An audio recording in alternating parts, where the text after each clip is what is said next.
Hi everyone, welcome back to my channel, and I am so excited to share with you guys some of the samples that I got recently. I have been trying and testing as much and trying to go through as much as I can because I know these perfumes are not, you don't really find a lot of like reviews on them, so I really wanted to get my thoughts out there just to help you guys make a better purchase and kind of have an idea whether you like the DNA or not. My biggest help is that I always try my best, along with looking at reviews, I try my best to go out there and smell the original DNA, because I'll tell you one thing, if you don't like what it's inspired of or smells similar to, you won't. I find like if you don't like that kind of DNA, you won't like the perfume. Of course, it's not to say they're always going to be one-to-one, but it's always just to give yourself an idea, and from there you can kind of understand like the blend, the direction it's going, all this other stuff. So anyways, let's begin. I want to start with Caesar, right? Caesar by Giovanni Lorenzi. And if I remember well, that's a brand that Fragrance World came out with because they didn't want to steal Tiziana Terenzi. But the bottles look similar to Tiziana Terenzi, and so does the smell. Like, it's ridiculous. But the perfume they're supposed to be inspired by is Oris. I have never smelled that perfume before, nor have I ever thought, oh, I didn't even know it existed until I was writing down some of these. I know when I got these samples, actually, I had started kind of getting curious about the Tiziana Terenzi DNA line. That's why I got like 3 of these.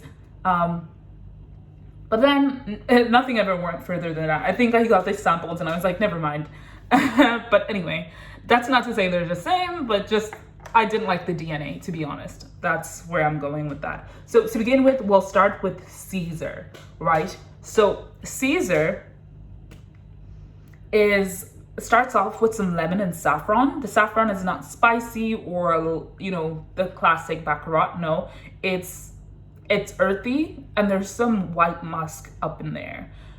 It opens, so imagine that lemon, that saffron, that earthy saffron with thyme and bay leaves, but blended with the white musk, right? So the white musk is being used as a blender while you're actually smelling like the lemon, the saffron, and if that's making sense. And it's really interesting because I found with this line, they did like this odd thing that they were trying to fake us into believing that these perfumes are well blended, when I think that, I don't know what notes they used, maybe it's vanilla, maybe it's the musk, that they're using and amping up to give a blended facade, but like, it doesn't make the perfume better. Like, it's not doing what you thought it's gonna do. That's me being honest. The mid has some iris, some pimento, some peony, some honey, some sage, and incense. To me, I can smell that honey. I think that's the sugar that I thought I was smelling, that vanilla I thought I was smelling. So the peony is beautiful in this. I do have to say that note is stunning. I think I'm in love with peony. And then the incense is not super strong. It's just like giving it a little bit of edge in the back. It's not like a scented incense. It's not like a particular scent. It's just incense itself without scent. And then sage. The sage is giving it an earthy vibe along with the incense, but like, yeah, it's kind of bland. It's just given earthy, to be honest, and kind of slightly smoky. And then you have some patchouli in the back, some cashmere wood, which is blending the perfume a little bit better along with that sweet white musk. And then there's pine wood, but surprisingly, it's not like pine leaves, it's actually the wood. Like, imagine that smell of bark. That's what you're getting here. Some leather and some tobacco. The tobacco is pretty clear. To me, this perfume is okay. I'm not gonna lie, I was gonna say it's okay. To me, it's not my style. I think whatever they did with that white musk, that honey, and the cashmere, I don't know what they thought. I feel like they thought they were fooling me into believing like it's well blended, but the truth is it doesn't smell well blended. It just smells like they're trying to lie. It's like, when someone doesn't bath or doesn't put on deodorant but thinks that the perfume is gonna is gonna make them smell better, when instead it just masks the scent or kind of blends with the scent. That's what this is giving. I'm sorry. I am not a fan of this. I would not waste my money on this. I wouldn't buy it as a gift to anyone. I don't think they would like it. Now that my nose is a little, used to a lot better blended perfumes, I think this is horrible. That's just what I think personally. I wouldn't. Like, I think your money is definitely better spent on something else. But like, if you like it, you like it. Who am I to come and talk trash about, what you like? But that's my opinion. I wouldn't offer it to anybody. I would never mention it in a conversation. And I think honestly, that's why I keep saying, like, maybe I got these samples and I got disinterested in Tiziana Terenzi, because the DNA itself was kind of like, Okay, let's keep going. So next I have Sienna. Sienna is, I forgot to write what the dupe of Sienna is supposed to be. Maybe I'll put it in the bio, in the description. But Sienna, again, I think is by Giovanni Lorenzi. So Fragrance World. Yeah. It has some saffron, some orange, some jasmine. I feel like that saffron and that orange, there must be some kind of sweetness. Again, they're using that same sweetness that's in Caesar. But it's given like a Baccarat-esque dupe, like, not dupe, a Baccarat-esque opening, like a little bit. But then it has jasmine, some ylang ylang, some ambergris, some lily of the valley. So it gets kind of floral, but it's not so much like white florals. I think the ylang ylang gives it like a more exotic kind of yellow feel to the florals. The jasmine is not sharp. It's not really making a statement to me, at least. There is some leather, some wood, some oak mist, and some sandalwood in the base. The oak mist is, it's really interesting because I can really smell that. The leather is there in the back, and then the oud is, it's a supporting act in the bottom. It's not like an inky one. It's just kind of like I don't know what you call that normal oud that's just kind of heavy and woody. But yeah, that's what it's giving me. Again, I really despise the way they went about the appearing better blended. I think, again, I'm having that same issue. I feel like it gets really cloying.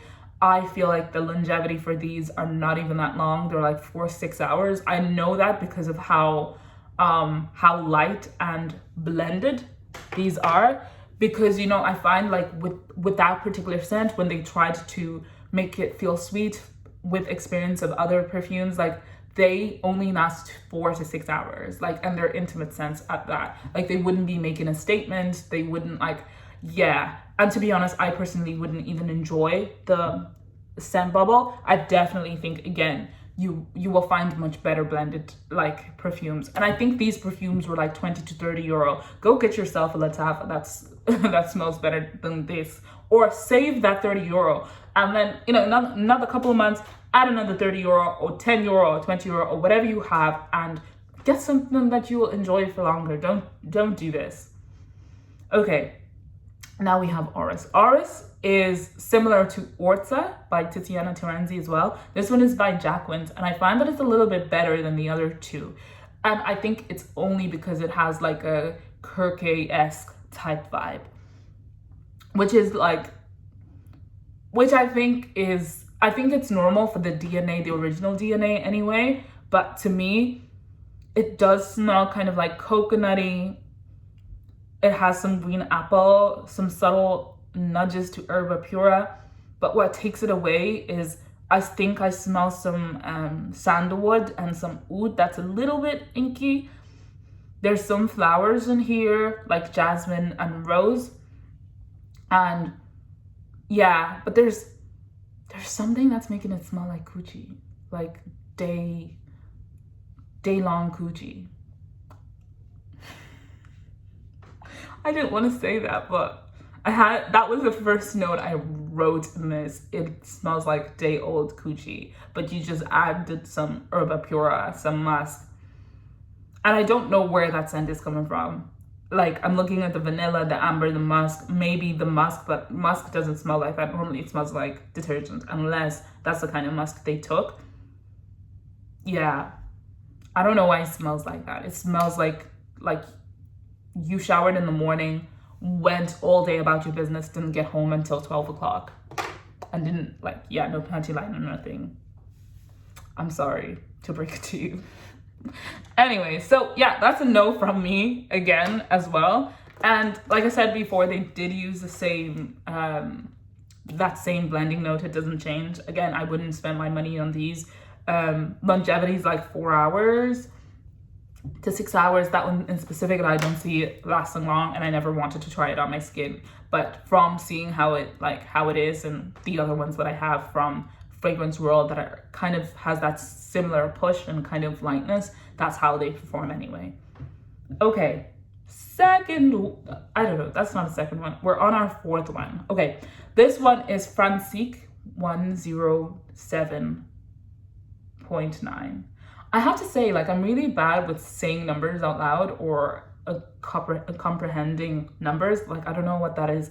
But anyways, this is supposed to smell like Rouge Smoking by BDK. And I have to say, when I got this, I went and smelled BDK just out of curiosity, and I couldn't spot a difference. I was really wowed. Now, I didn't have it one-to-one, but I had just smelt it earlier in the morning, came in, and to me, it was the same. I do think maybe when you have them close together, there'll be 90 to 95% difference, but I honestly don't think there's a difference in me spraying it, and then I'm like, oh, it smells different. I don't think that would happen. And I don't think other people would be able to comprehend that difference either. I think it'll definitely give you the same vibe.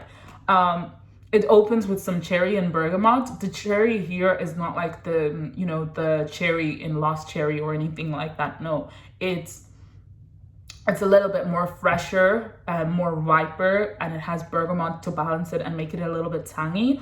Then you have some vanilla, some white musk, and some tonka in the bottom. The tonka is what is really pushing it. I think what you really smell is the cherry and the tonka. The bergamot is just giving it a little bit of a tarty kind of fresher scent, but then there's also vanilla to counteract that alongside the vanilla. I think it's alongside the tonka, and I think those two notes are just working in harmony to make it a little bit deeper.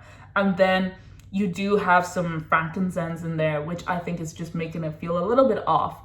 That's what I always imagine frankincense to smell a little bit like vanilla, but a little bit off. A little bit off, but not in an gone off way or anything. It smells good here. It smells good. Would I get this? No, because actually I'm over the whole cherry fragrance thing for me personally. I did think when I got this, I was like, oh my gosh, I wish I had never looked at Lost Cherry and looked at this instead. But it's beautiful. The lasting power, I remember it was something like 6 hours, but 6 hours the most. And that's one thing that pissed me off the most about this fragrance. Again, I hate to say it, it has that same blending note that Fragrance World used in all of these fragrances, but for some reason in Francique 107.9, it works a lot better. It works a lot better. Okay, then the last one we have here is Francique 63.55. This is a Gris Charnel dupe. I think it's supposed to be more similar to Gris Charnel Extrait. It's a lot more spicy.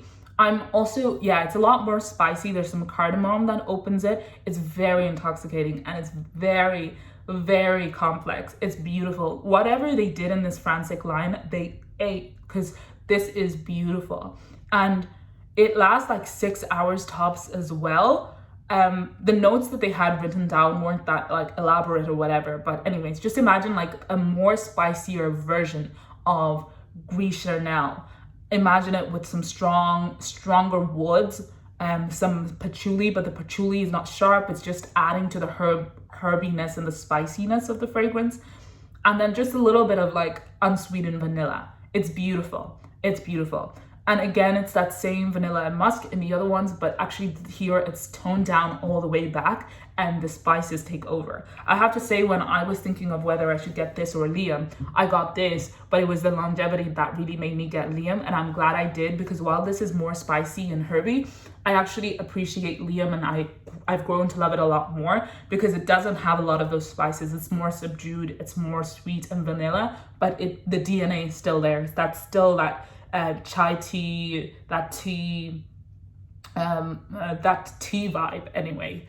Yeah, so that was the last one. I really hope that you have enjoyed catching up with me talking about some of these fragrances. I'd love to hear, did you like these fragrances? What did you think about them? Have you smelt them before? Is there any other alternatives with the same DNA that you have been looking at? And just, if you liked what you saw, liked what you heard, please like, subscribe, and let's see each other again. Don't let it be too long, okay? See you guys later. Bye.